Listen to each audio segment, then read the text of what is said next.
What's up, guys? Hey, it's another Devo day, and today's Devo is going to get a little personal for me. To be honest with you, a couple days ago, I was flipping through my Bible and kind of processing what I wanted to share with you guys, and God prompted my heart, and I was like, no, God, I don't want to share that. I don't want to do that one. Please don't make me do that one. That one makes me look so bad. And then I realized, you know what? God, you're putting this on my heart for a reason. So today's Devo comes to you with the idea of Matthew chapter 5,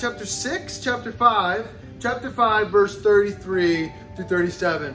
Again, you have heard that it is said to the people long ago, do not break your oath, but keep the oath that you have made to the Lord. But I tell you, do not swear at all, either by heaven, for it is God's throne, or by the earth, for it is a footstool, or by Jerusalem, for it is the city of the great King.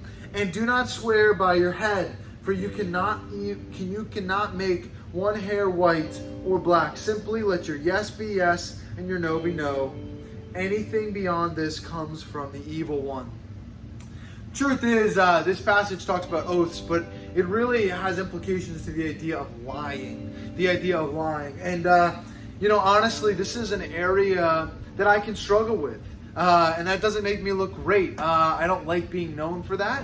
And a big reason why is because I was always trained and taught about how important your reputation is, how important it is for people to have a positive perspective of you so that you have an opportunity to share Christ. And that was kind of drilled into my head as a young kid. You know, your reputation is like rubies. And it was something that I heard very frequently. And as a result, it is easy for me when someone questions me that doesn't put something in a positive light, like, hey, John, let me ask you about this. It is easy for me to tell those white little lies that say, oh, well, actually, and a great example of this was the other day when I was at the dentist and the dentist looked at me and asked me a question that I'm sure many of you have experienced while being at the dentist.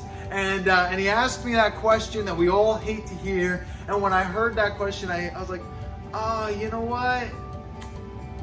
I've been doing pretty good here, and then but the past couple of weeks, I've kind of forgotten, or I've fallen off the wagon, or you know what, I've been doing it, but this, and you know what? I sat in the chair for the next 30 minutes after saying this and just said, oh my gosh, I have to tell them the truth. I have to tell them the truth.